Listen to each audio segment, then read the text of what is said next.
Capítulo 2.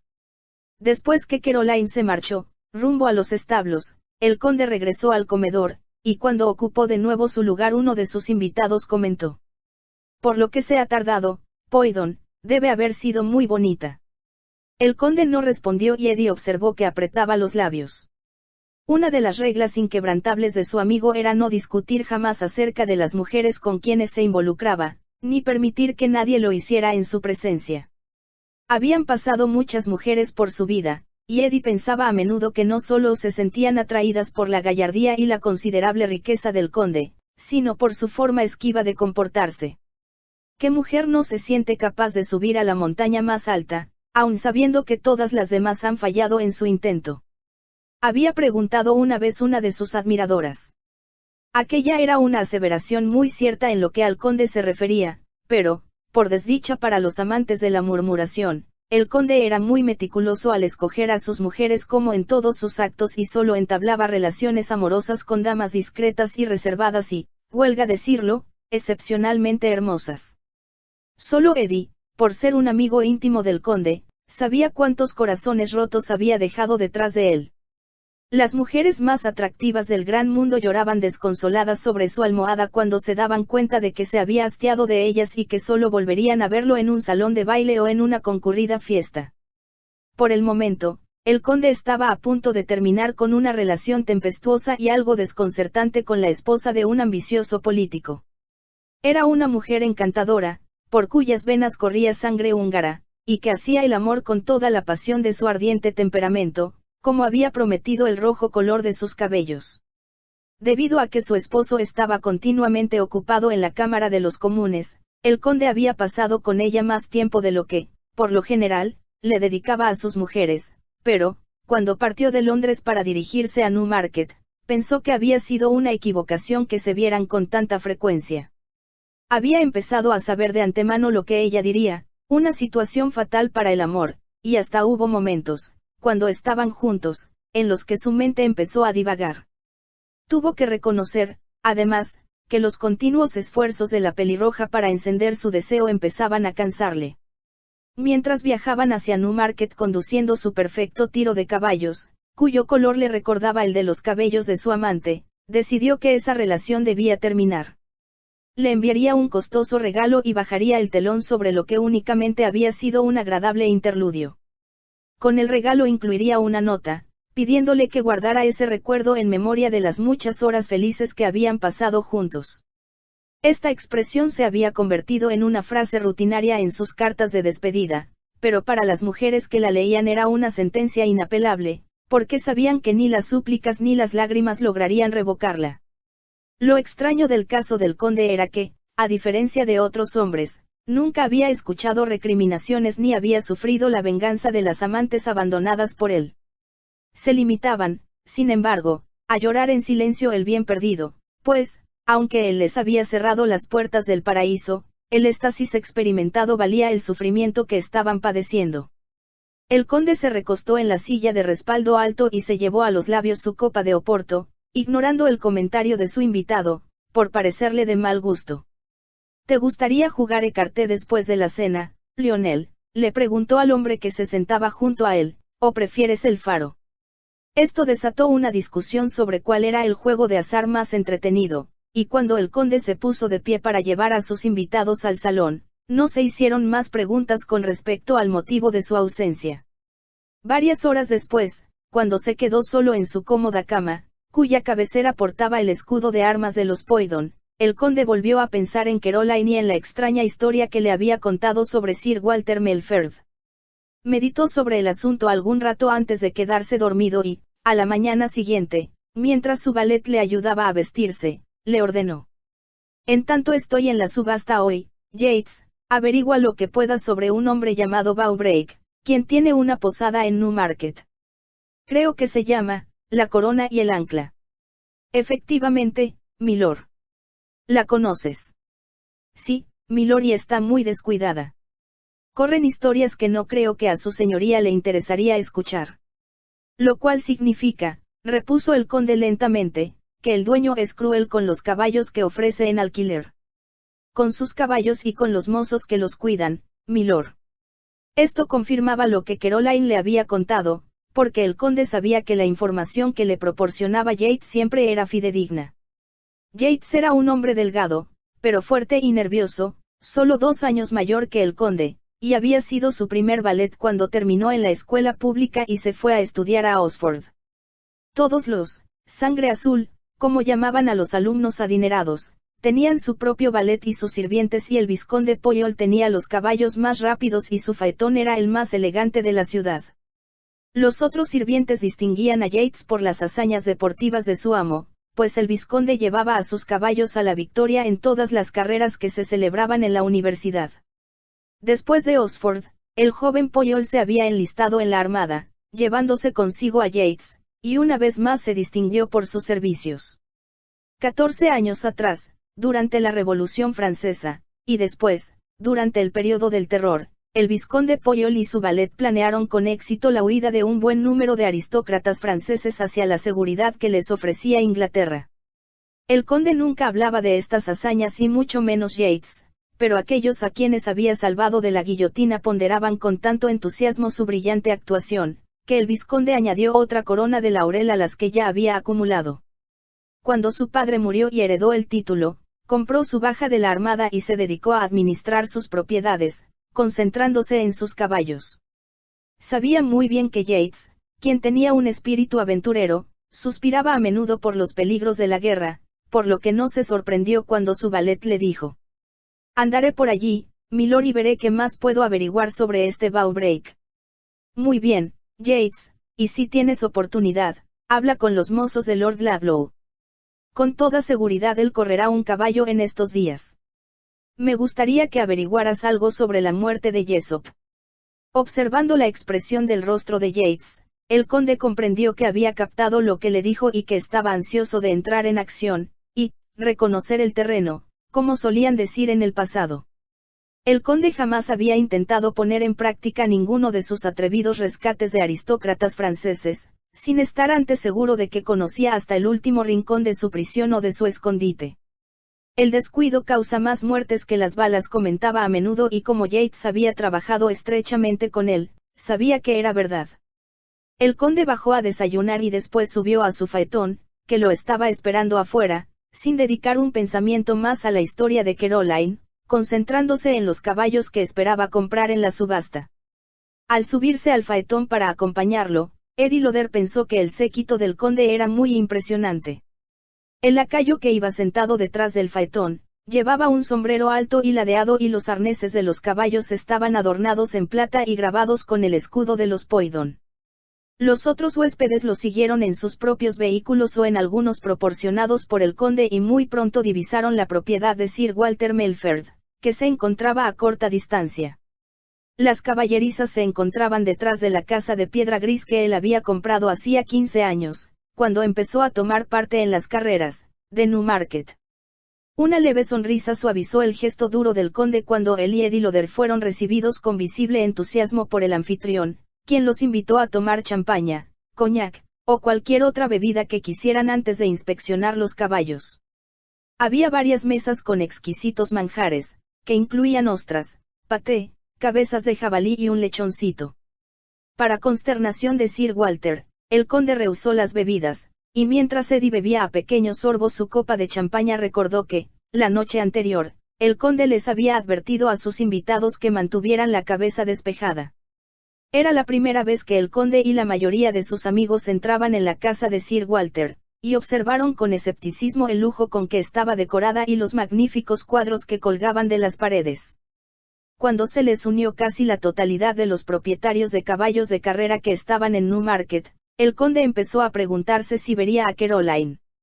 Sabía que, en caso de encontrarla, debía pretender que no la conocía, pero como no se encontraban otras damas presentes, supuso que le habían ordenado que no se dejara ver. Él no vería esa mañana, por consiguiente, los grandes ojos que lo miraron, suplicantes primero, y después con una gratitud conmovedora. Ya cerca del mediodía, y después de que consumió una cantidad considerable de comida y bebida, Sir Walter condujo a los presentes al patio, en la parte trasera de la casa, donde se había construido una improvisada arena. Un subastador, a quien el conde conocía por ventas anteriores, se subió al podio y condujo con eficiencia la subasta desde el momento en que apareció el primer caballo.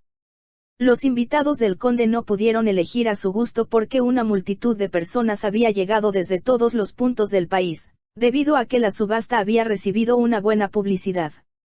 Las ofertas eran cada vez más elevadas, y el conde pensó con cinismo que el dinero que Sir Walter se había gastado en bebidas había sido bien invertido. Se había levantado además, un bar a un lado del patio, donde se servía más champaña a quien quiera que lo deseara, y como una hospitalidad tan generosa era poco común, casi todos los presentes la apreciaron. Eddie, que estaba sentado junto al conde, comentó: si las ofertas por este caballo sobrepasan 1000 guineas, será más de lo que puedo gastar. Yo no ofrecería nada por él, replicó el conde, y si quieres a Rascol o a Mandrake, son tuyos. No vas a hacer ninguna oferta por ellos. El conde negó con la cabeza. ¿Por qué no? No deseo que mis buenas guineas vayan a parar al bolsillo de este hombre. Eddie miró sorprendido al conde, pero como éste no tenía la intención de dar más explicaciones se puso de pie, cruzando el patio en dirección de las caballerizas, a fin de ver a los caballos que aún no eran llevados a la arena. Los caballos de Sir Walter se encontraban a ambos lados de un patio central. La subasta había empezado con los del lado izquierdo y se hizo un receso antes que los mozos empezaran a llevar a los que se encontraban en el lado derecho. Las caballerizas estaban tan repletas de gente desde antes de empezar la subasta, que el conde había desistido de inspeccionar los caballos. Pero ahora los presuntos compradores, aparentemente, habían visto ya todo lo que deseaban y estaban ocupados en pujar o en beber, dejando los establos casi vacíos. El conde inspeccionó los caballos, uno por uno, y comprobó que eran pura sangre y que la mayoría de ellos estaban en excelentes condiciones físicas, aunque, al recordar lo que Caroline le había contado, tuvo la sensación de que algunos se sentían nerviosos y tímidos. Era difícil creer que Sir Walter maltratara a sus propios animales, pero si un hombre era capaz de obligar a un caballo a pasar hambre, bien podía también ser bastante cruel con ellos. El conde recorrió detenidamente los pesebres y se dio cuenta de que la subasta había empezado de nuevo y que se estaban llevando a la arena a los caballos que había visto antes. Las caballerizas eran muy grandes, y estaban construidas de manera similar a las suyas, con divisiones de madera entre los pesebres y techos de rejas sobre ellos. Él no trató de abrir las puertas de los cubículos, pero observó a los caballos a través de los barrotes, pues había decidido no aumentar sus cuadras con ninguno de ellos. Cuando llegó al final del patio, vio que el último cubículo tenía los barrotes cubiertos con mantas, aseguradas con tanta firmeza, que era imposible mirar hacia adentro.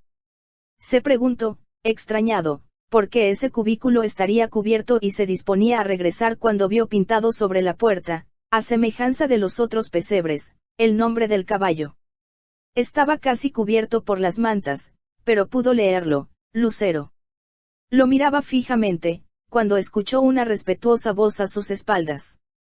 Ese pesebre está vacío, milord, pero tal vez su señoría desee ver alguno de los otros caballos antes que los lleven a la arena. No, replicó el conde, no estoy interesado. Su señoría se alejó y el mozo se apresuró a hacerle la misma pregunta a otro visitante, sin duda esperanzado en obtener alguna propina.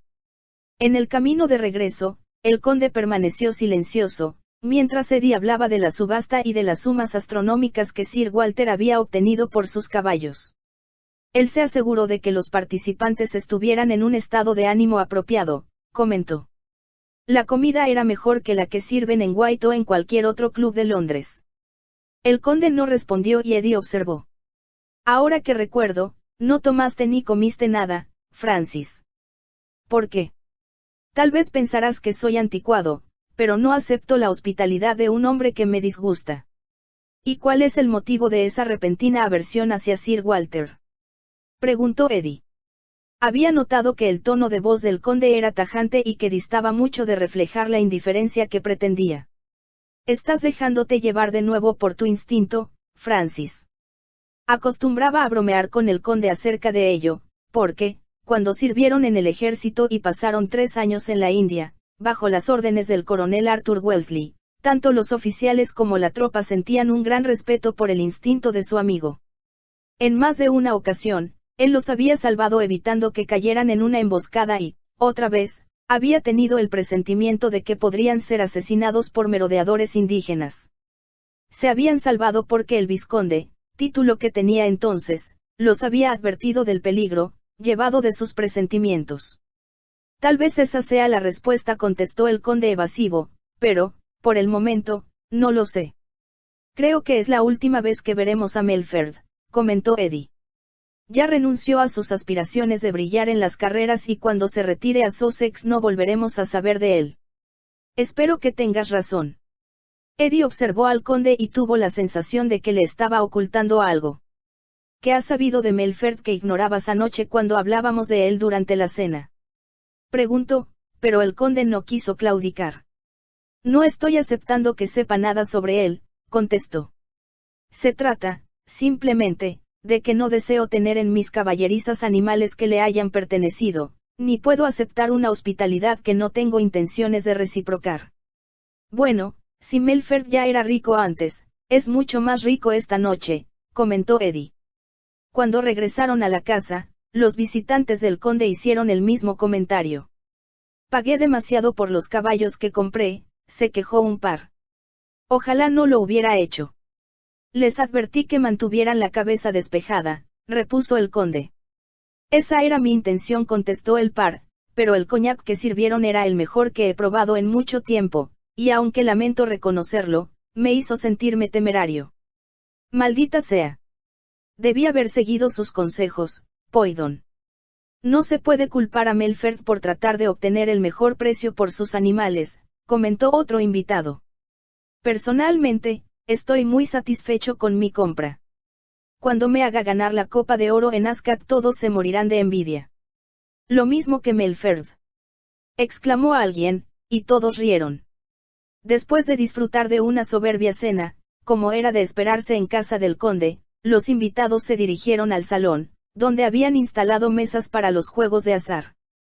Esta noche los invitados eran más numerosos, porque estaban presentes algunos vecinos, pero como todos correrían sus caballos al día siguiente, se marcharon cerca de medianoche, comentando lo mucho que habían disfrutado de la velada. Supongo, Poidon, que mañana se llevará todos los premios, como siempre, observó resignadamente uno de los invitados. Así lo creo, contestó el conde, aunque muchas veces se aparece un intruso cuando menos se le espera.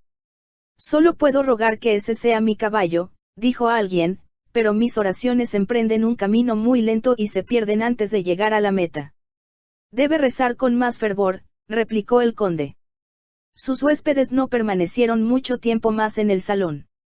Me voy a la cama, anunció un anciano caballero. Ha sido un día muy largo, aunque muy entretenido, y no necesito decirle, Poidon, que, como de costumbre, ha sido el anfitrión perfecto.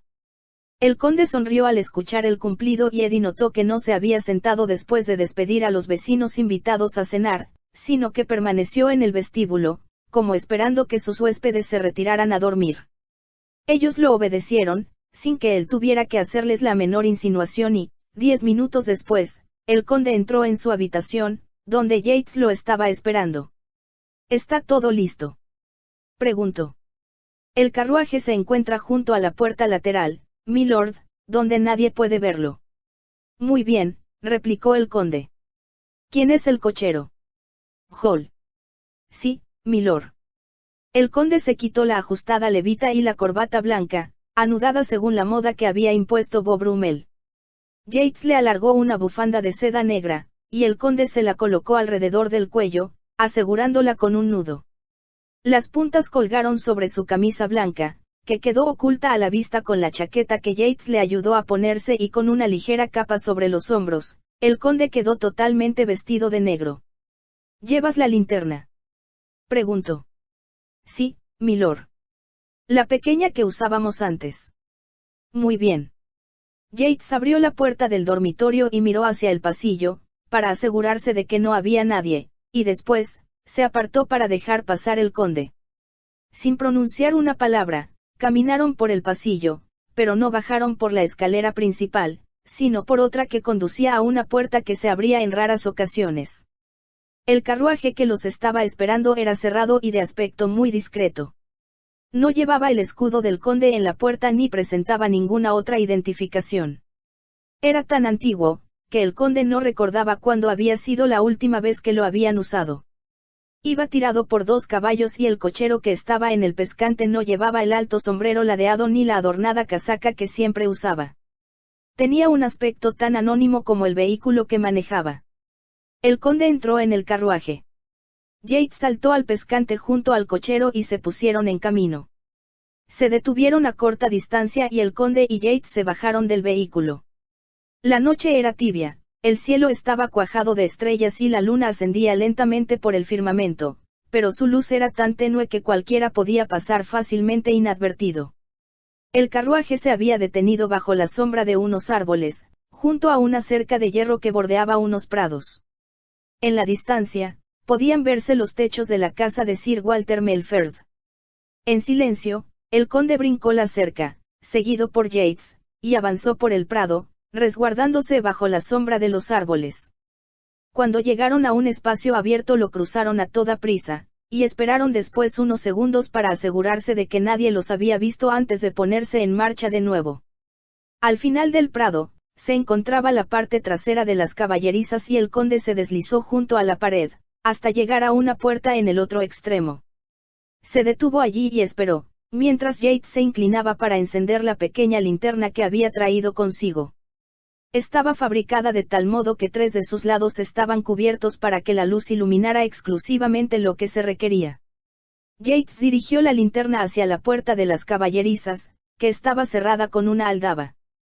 El conde la levantó muy despacio, sin hacer ruido, y comprobó con alivio que la puerta no estaba cerrada con llave. La abrió y, como esperaba, encontró un estrecho pasillo que conducía a los pesebres, donde se encontraba el cubículo que había llamado su atención, sobre cuya puerta estaba escrito el nombre de Lucero. Las barras de hierro estaban todavía cubiertas con mantas y el conde, moviéndose muy despacio caminó por el estrecho pasillo hasta quedar frente al cubículo. No se escuchaba ningún ruido, salvo el producido por algunos caballos que ya habían sido vendidos, pero cuyos nuevos dueños no los habían recogido aún. No había ninguna señal de los mozos, quienes, como el conde había anticipado, a esa hora dormían profundamente debido a la cerveza que habían ingerido para celebrar el éxito de la subasta. El conde sacó de su bolsillo un implemento especial que le había sido muy útil en el pasado y que le sirvió ahora para forzar el candado con gran facilidad. El conde lo zafó con cuidado y lo colocó en el suelo antes de abrir la puerta del cubículo. Al principio, solo percibió la oscuridad y el olor a caballo y a heno, hasta que Yates se aproximó con la linterna. Dirigió la luz, primero, sobre el genil, y después sobre el pesebre hasta que, por último, alumbró el suelo. El conde había permanecido rígido, pero cuando la luz iluminó un cuerpo extendido sobre el piso, se acercó de súbito, como si esto hubiera sido lo que estaba esperando.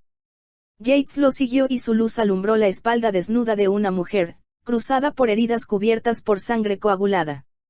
La mujer se encontraba boca abajo sobre una pila de paja y sus manos, sujetas por ligaduras, estaban atadas con una gruesa soga a la parte de abajo del pesebre. Sus tobillos también se encontraban atados, y cuando el conde se inclinó junto a Caroline vio que también tenía una mordaza sobre la boca, fuertemente asegurada sobre la nuca.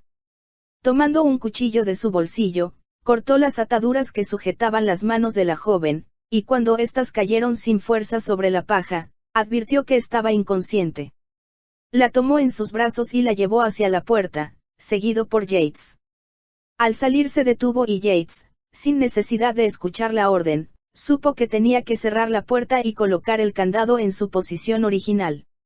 Unos segundos después, Yates abría la puerta de las caballerizas y el conde lo siguió con sigilo, cuidando de no golpear los pies de Caroline contra la pared. Cuando estuvieron fuera y la brisa nocturna azotó sus rostros, el conde, que cargaba a Caroline tratando de rozar su espalda lo menos posible, habló por primera vez. «Mi capa». Yates tomó la capa de sus hombros y la colocó con cuidado sobre los hombros de Caroline. Se pusieron en camino, avanzando a toda prisa hacia la cerca. Nadie que los hubiera visto habría imaginado que el conde llevaba en brazos a una mujer semidesnuda cubierta con una capa. Con la ayuda de Yates, pasó el cuerpo de Caroline sin dificultad sobre la cerca de hierro y cuando la colocó en el asiento trasero del carruaje Yates se subió al pescante. Art chasqueó el látigo y emprendieron el camino de regreso. Nadie, en los desiertos caminos, observó al carruaje cuando dobló para tomar la vereda que conducía a las propiedades del conde. Las ventanas de la casa estaban a oscuras y los huéspedes y los sirvientes dormían plácidamente después de un agitado día. Él y Yates entraron por la puerta lateral y el conde subió con Caroline por la escalera. Se detuvieron un momento, alertas, pero no había nadie en el pasillo que conducía a las habitaciones del conde. Este la llevó a su propio dormitorio y cruzó una puerta que comunicaba con un vestidor, lleno con los armarios que contenían su ropa. Había una cama pequeña en un extremo que servía, por lo general, para que Yates extendiera la ropa que el conde pensaba usar. Con mucho cuidado, el conde depositó a Caroline sobre la cama. Le había quitado la mordaza durante el camino y la soga que ataba sus tobillos. Ella no se había movido, y cuando Yates trajo unos candelabros para alumbrar el vestidor, el conde la miró con ansiedad. Su rostro estaba pálido como la cera y su pecho permanecía inmóvil, como si no respirara, y por la mente de él cruzó la idea de que la habían azotado hasta morir. Separó poco a poco la capa de la espalda de Caroline, consciente de que el forro de satén se había pegado a alguna de las heridas y, al apartarlo, la sangre empezó a fluir de nuevo. Si hubiera estado consciente, el dolor hubiese sido intolerable, pero ella seguía sin sentido. El conde le dirigió una mirada a Yates, quien se inclinó para tomarle el pulso a Caroline. El ballet era muy eficiente para cuidar enfermos y curar heridas. Durante la guerra, le había salvado la vida a muchos soldados, evitando que se infectara una herida de sable o de una bayoneta envenenada. También había aprendido a tratar las mordidas de serpientes y escorpiones y combatir fiebres que, sin su atención, hubieran sido mortales.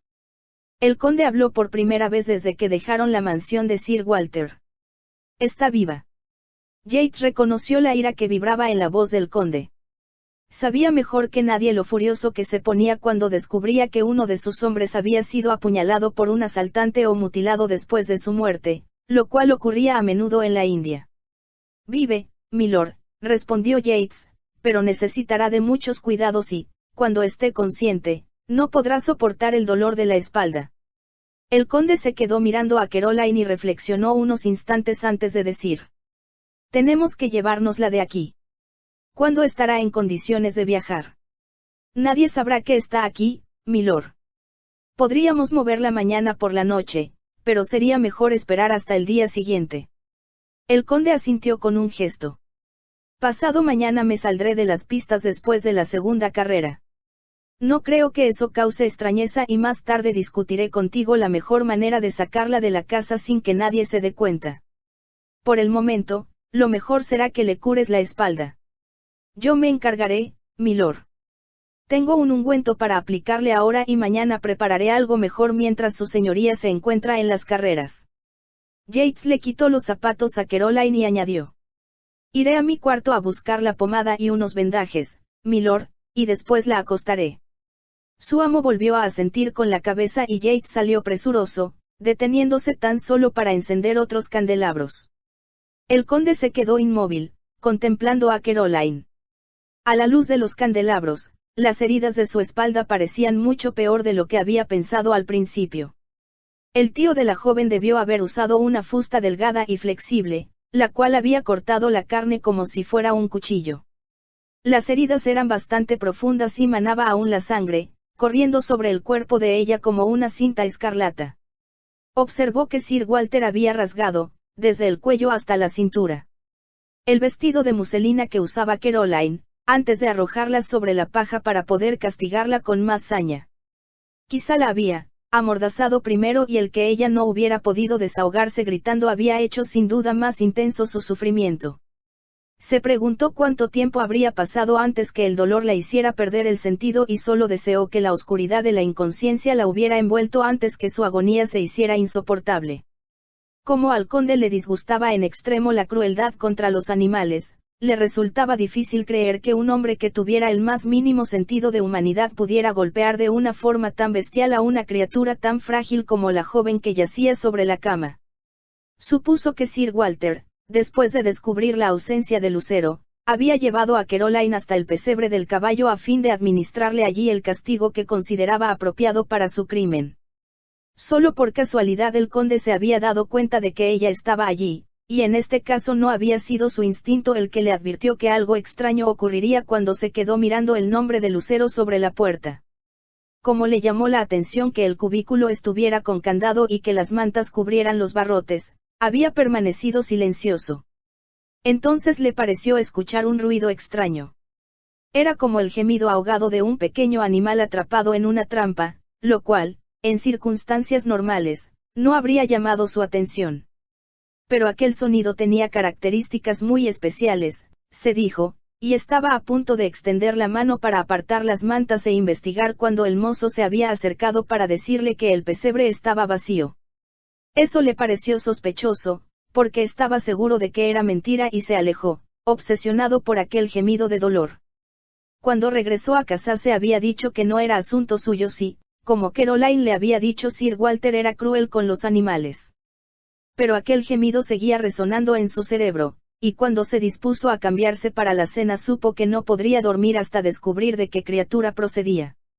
No se le ocurrió pensar, ni por un instante, que la sobrina de Sir Walter pudiera estar encerrada en aquel pesebre. Después de lo que Caroline le había dicho, se había imaginado que se trataba de un perro, encerrado sin duda allí. O también podía ser otro caballo al que él intentaba envenenar, del mismo modo como lo había hecho con el de Lord Ludlow. Pero algo, sin embargo, era seguro, Sir Walter deseaba mantenerlo oculto. Ello bastó para despertar la curiosidad del conde, decidiéndolo a intervenir para descifrar aquel misterio. Desde que había rescatado a los aristócratas franceses, durante la Revolución, jamás había emprendido una misión sin reconocer antes el terreno. Por consiguiente, antes de abandonar la subasta, había caminado deliberadamente hasta el final de las caballerizas y observado la puerta en uno de sus extremos y el prado adyacente que bordeaba el camino. No tenía, desde luego, un plan concreto en su mente, y se repetía a sí mismo que era un error seguirse inmiscuyendo en los asuntos de Sir Walter. Pero entonces había sentido el llamado de su poderoso instinto y comprendió que tenía que tratar de averiguar qué misterio se ocultaba detrás de aquellas mantas. Ahora, al mirar la sangrante espalda de Caroline, sabía que, fueran cuales fuesen las consecuencias, tenía que protegerla del hombre que la había tratado con tanta crueldad.